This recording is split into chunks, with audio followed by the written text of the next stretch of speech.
आउज़ुबिल्लाहि मिनश्शैतानिर्रजीम बिस्मिल्लाहिर्रहमानिर्रहीम। अस्सलाम वालेकुम, मेरा नाम सोबिया सलीम है। आज मैं आपको गौहर पब्लिशर की जानिब से खुशामदीद कहती हूँ। हमारा मोटो है redefining the geography of education through digital resources for conceptual learning. आज हम गौहर निदाए उर्दू जमात सोम सबक नंबर 8 और सफ़ा नंबर 54 खोलेंगे और वहाँ पर मौजूद अल्लामा मोहम्मद इकबाल के बारे में पढ़ेंगे। सब बच्चे देख रहे हैं, इस सफ़े पर अल्लामा इकबाल की तस्वीर है। अल्लामा इकबाल ऐसे नज़र आते थे, आपने पहले भी देखे हैं ना इनकी तस्वीर। बिल्कुल। अब हम इस सफ़े पर मौजूद ख़ास अल्फाज पढ़ेंगे।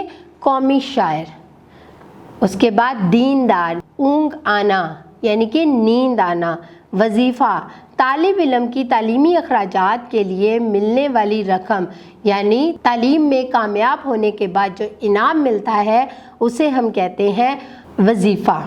मज़ार, बेदार, बेदार करना, जागना यानी कि जैसे हम सुबह सुबह बेदार होते हैं, जागते हैं। अब हम अल्लामा इकबाल के बारे में पढ़ेंगे। मेरे साथ मिलकर दुरुस्त लफ्ज़ के साथ इसको पढ़ें।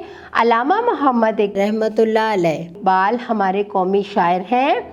आप सुबह पंजाब के शहर सियालकोट में पैदा हुए। आपके वालिदैन बहुत दीनदार थे। उन्होंने अपने बेटे की बहुत अच्छी तरबियत की। कुरान पाक पढ़ाने के लिए उन्हें मौलवी ग़ुलाम हुसैन साहब के पास भेजा गया। ज़रा बड़े हुए तो मौलवी मीर हसन के मदरसे में दाखिल करा दिए गए। मौलवी मीर हसन बहुत अच्छे उस्ताद थे और अल्लामा मोहम्मद रहमतुल्लाह अलैह इकबाल का ख़ास ख्याल रखते थे। अल्लामा मोहम्मद इकबाल रहमतुल्लाह अलैह पर अपने उस्ताद मौलवी मीर हसन का बहुत असर था। वो उनका बेहद अदब करते थे। जब हुकूमत ने अल्लामा मोहम्मद इकबाल रहमतुल्लाह अलैह को सर का खिताब दिया तो अल्लामा मोहम्मद इकबाल रहमतुल्लाह अलैह ने कहा कि पहले मेरे उस्ताद मौलवी मीर साहब को शम्सुल उलमा का खिताब दें तो फिर मैं लूँगा। अल्लामा मोहम्मद इकबाल रहमतुल्लाह अलैह बचपन से ही एक होनहार तालिब इल्म थे। अल्लामा के बड़े भाई शेख अता मोहम्मद की बेगम बताती हैं कि अल्लामा बचपन में भी रातों को उठ कर पढ़ते थे। कई बार ऐसा हुआ कि रात को पढ़ते पढ़ते ऊँघ आ गई और वहीं लेट गए। उनकी वालिदा इमाम बीबी ने कई बार उन्हें रात को पढ़ते देखा और सोने को कहा ताकि सेहत ख़राब ना हो। अल्लामा मोहम्मद इकबाल रहमतुल्लाह अलैह 1893 में मैट्रिक का इम्तहान दर्जे अव्वल में पास किया।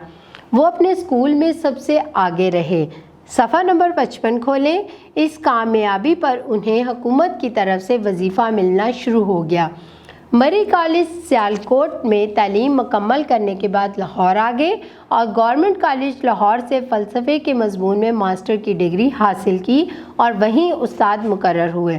1905 से 1908 तक 3 साल आपने यूरोप में गुजारे। बरतानिया और जर्मनी की यूनिवर्सिटियों में तालीम हासिल करने के बाद अपने वतन वापस आ गए। उन्होंने हिंदुस्तान के मुसलमानों के लिए अलग वतन का ख्वाब देखा। अपनी नज़मों के ज़रिए मुसलमान नौजवानों को बेदार किया। आपने कायद-ए-आज़म मोहम्मद अली जिन्ना रहमतुल्लाह अलैह के साथ मिलकर पाकिस्तान के लिए कोशिशें की।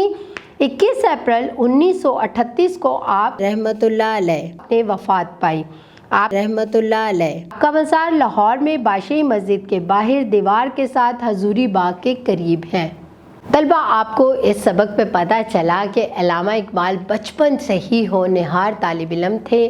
उन्होंने पहले कुरान पाक की तालीम हासिल की, फिर उनको बहुत अच्छे उस्ताद मिले मीर हसन जिनकी वो बहुत इज़्ज़त करते हैं और उनको शम्सुल उलमा का ख़िताब भी मिला है और अल्लामा इकबाल को भी सर का ख़िताब मिला। इसके साथ साथ आपने देखा कि अल्लामा इकबाल ने अपनी तालीम का आगाज़ कहाँ से किया और कहाँ तक उन्होंने तालीम हासिल की। वो तालीम हासिल करने के लिए यूरोप भी गए। उसके बाद जब वो अपने मुल्क पाकिस्तान में आए तो वहाँ पर क्या किया उन्होंने, अल्लामा इकबाल ने देखा कि हिंदुस्तान में मुसलमान बहुत ज़्यादा तंग हैं तो उन्होंने मुसलमानों के लिए एक अलग वतन का मुतालबा किया और इस मुतालबे को पूरा करने के लिए कायद-ए-आज़म मोहम्मद अली जिन्ना की मदद ली। और इसके साथ साथ आपने एक और भी चीज़ देखी कि वो सारी सारी रात पढ़ते थे। وہ بہت ہونہار طالب علم تھے، اور اس کے بعد جب وہ وفات پا گئے تو وہ باشی مسجد کے قریب ان کو دفنایا گیا لاہور میں۔